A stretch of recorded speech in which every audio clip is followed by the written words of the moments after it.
Manchu Vishnu dream ప్రాజెక్టుగా కన్నప్ప సినిమాను ఎంతో ప్రతిష్టాత్మకంగా రూపొందించారు. అనౌన్స్మెంట్ అప్పుడే 100 కోట్ల బడ్జెట్ ఖర్చు చేస్తున్నట్టుగా చెప్పుకొచ్చారు.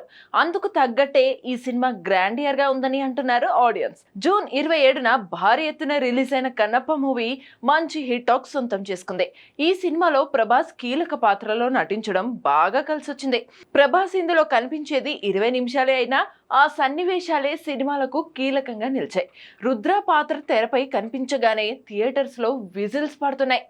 ప్రభాస్ గ్రాండ్ ఎంట్రీ, డైలాగ్స్ అదిరిపోయాయని ఫ్యాన్స్ ఖుషి అవుతున్నారు.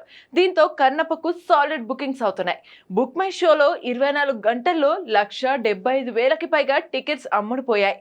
దీంతో ఊహించని ఓపెనింగ్స్ అందుకుంది కన్నప్ప. విష్ణు కెరీర్ లోని హైయెస్ట్ కలెక్షన్స్ రాబట్టింది. మొదటి రోజు ఇండియన్ బాక్స్ ఆఫీస్ దగ్గర కన్నప్ప మూవీ 9 కోట్లకు పైగా నెట్ వసూలు చేసినట్లు ట్రేడ్ వర్గాలు వెల్లడించాయి. తెలుగులోనే అత్యధికంగా 8 కోట్లు నెట్ సాధించింది.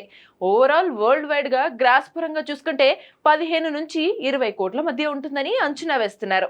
దీంతో విష్ణు కెరీర్ లోనే బిగ్గెస్ట్ హిట్ దిశగా కన్నప్ప దూసుకెళ్తుంది. ప్రస్తుతం థియేటర్లలో పెద్ద సినిమాలు ఏవీ లేవు. ఇది కన్నప్పకు మరింతగా కలిసి వచ్చింది. ముఖ్యంగా ప్రభాస్ ఫ్యాన్స్ ఈ సినిమాను గట్టిగా ప్రమోట్ చేస్తున్నారు. మరి లాంగ్ రన్ లో కన్నప్ప ఎంతవరకు వసూలు చేస్తుందో చూడాలి.